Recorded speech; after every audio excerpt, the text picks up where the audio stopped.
इंसाफ की बात की तो मुजरिम हो गए, हम ही तो अपने कत्ल के मुंसिफ हो गए। नमस्कार, आप देख रहे हैं जनपद न्यूज नेटवर्क और मैं हूं आपके साथ प्रफुल्ल।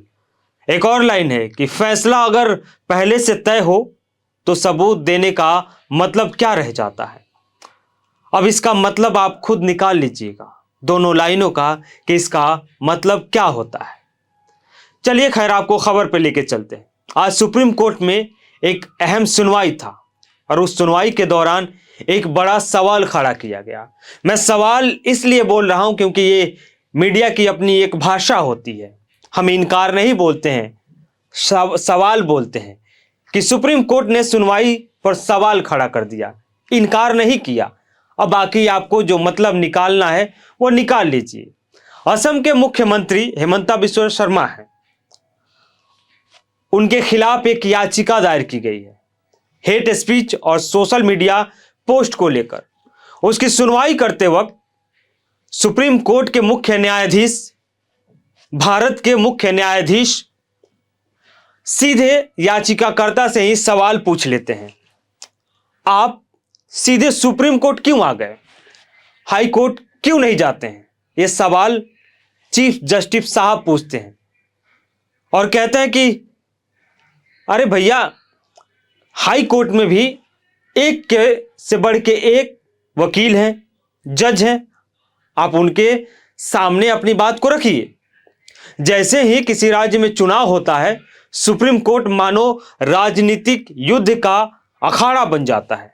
उन्होंने एक बात और कही कि हाई कोर्ट में जाने में क्या समस्या है आपको, वहां काबिल जज और वकील हैं, आप जाइए, उनके सामने अपनी बात रखिए। मामला दरअसल असम का है। असम के मुसलमानों के खिलाफ वहां के मुख्यमंत्री आपत्तिजनक भाषा का इस्तेमाल करते हैं, वीडियो शेयर करते हैं। आगे हम आपको वो भी बता देंगे, आपने वो वीडियो देखा भी होगा। खैर, याचिकाकर्ता की ओर से वरिष्ठ वकील अभिषेक मनु सिंघवी अपनी दलील दे रहे थे, सुप्रीम कोर्ट में अपनी बात साबित कर रहे थे कि अगर हम सुप्रीम कोर्ट में आए हैं तो क्यों आए हैं।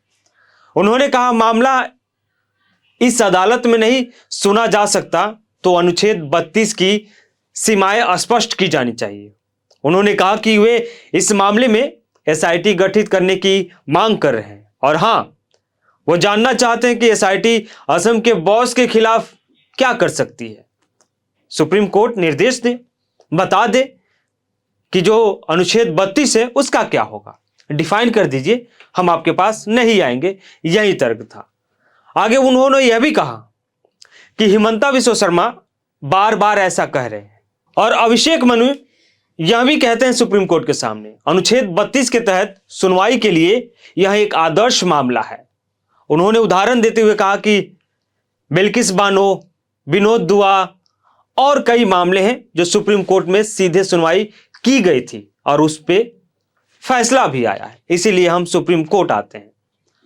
लेकिन सुप्रीम कोर्ट का मानना है कि आप हमारे पास मत आइए, आप पहले हाई कोर्ट जाइए, हाई कोर्ट में अपनी बात रखिए, उसके बाद अगर हाई कोर्ट में सुनवाई नहीं होती है तब हमारे पास आइए। लेकिन जब मामला जनहित से जुड़ा हो, उस एक भाषण से पूरे देश में अगर प्रभाव पड़ता हो तो मामला सीधा सुप्रीम कोर्ट जाता है या सुप्रीम कोर्ट उस पर संज्ञान लेता है या हाई कोर्ट उस पर संज्ञान लेता है। लेकिन जब हाई कोर्ट में बैठे जज, हाई कोर्ट में बैठे लोग अगर आंखें बंद कर लें तो जनता सुप्रीम कोर्ट का रुख करती है और वहीं किया गया है। खैर, आगे बढ़ते हैं। कुछ दिन पहले सोशल मीडिया प्लेटफॉर्म पर यानी एक्स पर असम के मुख्यमंत्री का एक पोस्ट होता है, वो बीजेपी के हैंडल से होता है, जिसमें एक राइफल लिए दाढ़ी टोपी वाले शख्स के और निशाना साधते हैं। उस पोस्ट को खैर बाद में हटा दिया जाता है। मामला सिर्फ वही नहीं है, हम थोड़ा सा आपको अब आंकड़ों की तरफ लेके चलते हैं कि हेट स्पीच के आंकड़े चौंकाने वाले। भारत में मुसलमानों, ईसाइयों के खिलाफ हर रोज जहर उगला जाता है। खैर, रिपोर्ट 2025 का है और इसमें नफरती भाषण कुल 1318 मामले दर्ज किए गए हैं। यह संख्या 2024 की तुलना में 13% और 2023 की तुलना में 97% अधिक है। आंकड़े आपके सामने मैं बता रहा हूं। इनमें सबसे ज्यादा यानी 98% या 1289 भाषणों में मुसलमानों और ईसाई अल्पसंख्यक समुदाय को निशाना बनाया गया है। अब राज्य के आंकड़े आपको बताता हूं। उत्तर प्रदेश में 266, महाराष्ट्र में 193, मध्य प्रदेश में 172, उत्तराखंड में 155, दिल्ली में 76। ये टॉप राज्य हैं। उसके बाद एक और आंकड़ा आपको बता दूं कि 88% जो ये हेट क्राइम होते हैं, हेट स्पीचेज होते हैं, वो भाजपा शासित राज्यों में होते हैं। केंद्र शासित प्रदेश हो या राज्य हो, भाजपा की जहां सरकार है वहां इसकी बढ़ोतरी है। 7 साल पीछे लेके चलते हैं थोड़ा सा। इन 7 सालों में जहां पर विपक्ष की सरकार है वहां पे घटनाएं थोड़ी कम देखने को मिली है। कुल 154 घटनाएं दर्ज किए गए हैं, जो 2014 में 234 मामले थे, लेकिन अब भी 34% की कमी आई है। ये रहा आपके आंकड़े।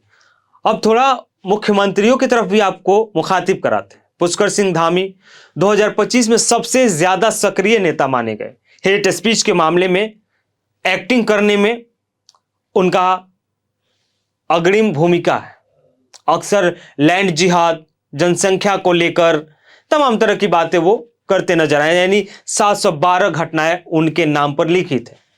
उसके बाद परवीन तोगड़िया हैं, जो अंतर्राष्ट्रीय हिंदू परिषद के सर्वे सर्वा हैं, 463 घटनाएं उनके नाम है। अश्विनी उपाध्याय हैं, बीजेपी के नेता हैं, अधिवक्ता हैं, 35 घटनाएं हैं। योगी आदित्यनाथ हैं, हेमंता विश्व शर्मा हैं। इन दोनों में मानो कंपटीशन हो कि सबसे तेज कौन भाग सकता है, मैं या तुम।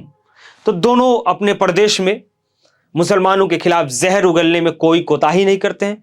मुसलमानों के खिलाफ बोलने में कहीं कोई चूक नहीं होती है। आंकड़े और मामले सब हमने आपके सामने रखे। इस खबर पे आप क्या सोचते हैं, हमें अपनी राय जरूर बताइएगा।